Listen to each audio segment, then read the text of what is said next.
This edition of the Rhode Island Spotlight is brought to you by Amica Insurance, a proud sponsor of Higher Ground International.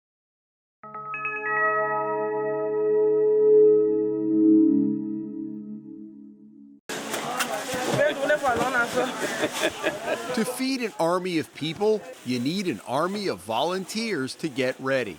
And on this Wednesday in February, dozens of people at Higher Ground International, a nonprofit in the heart of South Providence, are preparing for the arrival of 300 people who will come through their doors the following day, seeking the generous monthly allotment of food.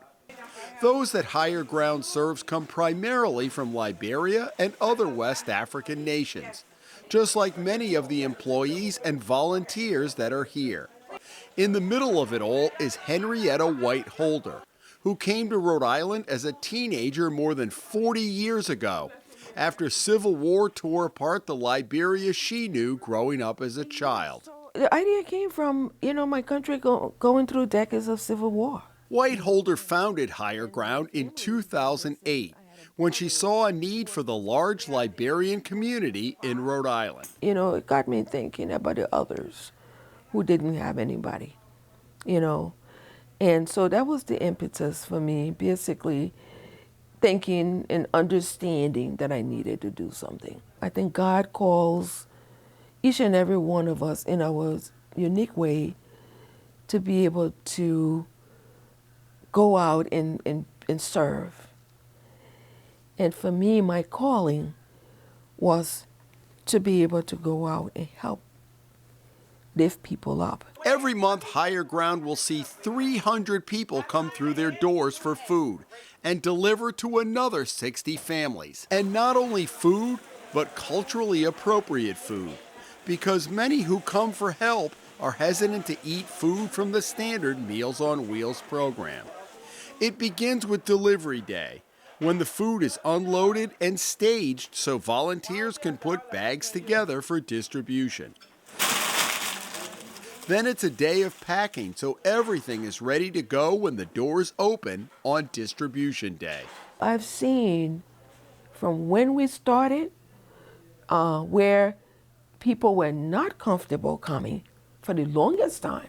Even though you looked like them? Oh, of course. That's why it's important for us, and my team knows that, every volunteer knows that, anybody who walks through our door, we treat them with respect and dignity.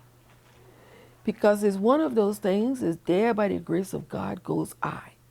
It could be any one of us any day. For us, our community, coming out to ask for help is stigmatizing. It's not something that people will easily do because of what people in the community are going to say about them. So even if they're facing trauma, even if they don't have food to eat, even if they're going through violence and abuse, you keep it in your house. You keep it in the family. You don't go and talk your business out there for people to know about it. So you suffer in silence. Higher Ground, where did the name come from? It was a spiritual inspiration that people had experienced the worst that they could in their lives, going through civil war, running as refugees, losing everything.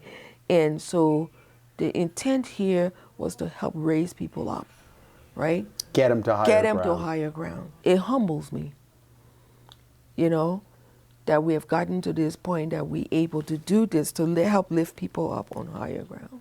She see the suffering in people. She see the hurt. She see the longing for belonging, and she decides to do something about it. Wayona Nelson Davies first met White Holder 25 years ago when she too arrived in Rhode Island as a teenager. At that time, she had gathered a lot of Liberian youth were immigrating from the war, and so she started working with them through the Liberian Youth Organization.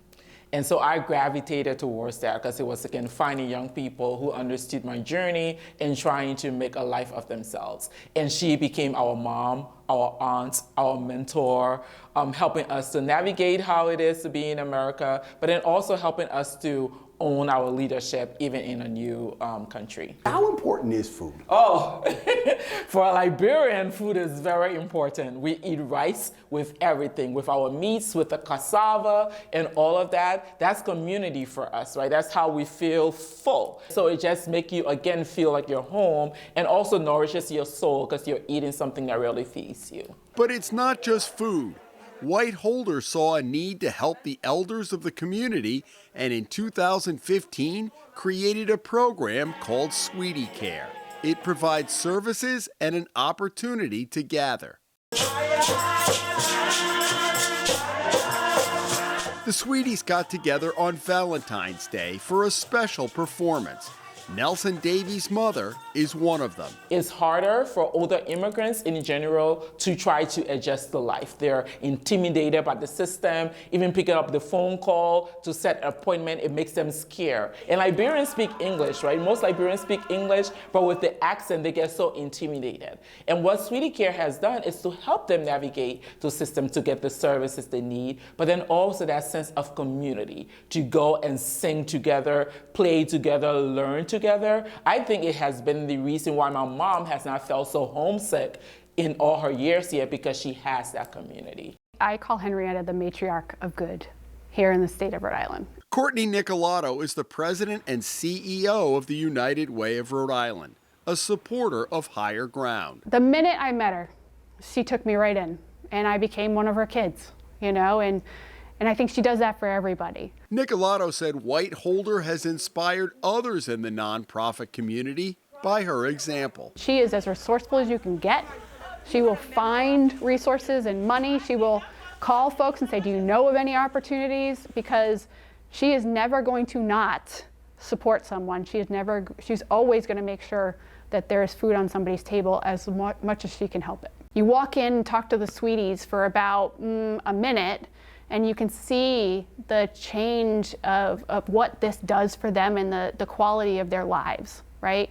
Above and beyond the food distribution and all the various other activities and programs that HGI does, like you see the work firsthand, you see the impact firsthand, and they have the data to back it up. White Holder is aware that in a world where nonprofits sometimes struggle for contributions, she has to be accountable to donors by showing higher ground's reach and results. What these funders and donors and everybody who are giving you money want to make sure, okay, we've given her money, where's the impact? What has she done with it? What can we see for the money we've given? Higher Ground will take a giant step forward later this year when it moves into a new facility, a 10,000 square foot refurbished warehouse that will allow it to expand services and reach more in the community. White Holder said wherever she is operating, what has driven her to do the work will remain the same. We often hear this thing about, you know, when something bad happens, why isn't somebody doing something? Somebody needs to do something about it. So who is the somebody we're waiting for, right? I wasn't waiting for somebody else to be that somebody. I was the somebody that needed to do something to help change people's lives. In Providence, Jim Hummel for the Rhode Island Spotlight.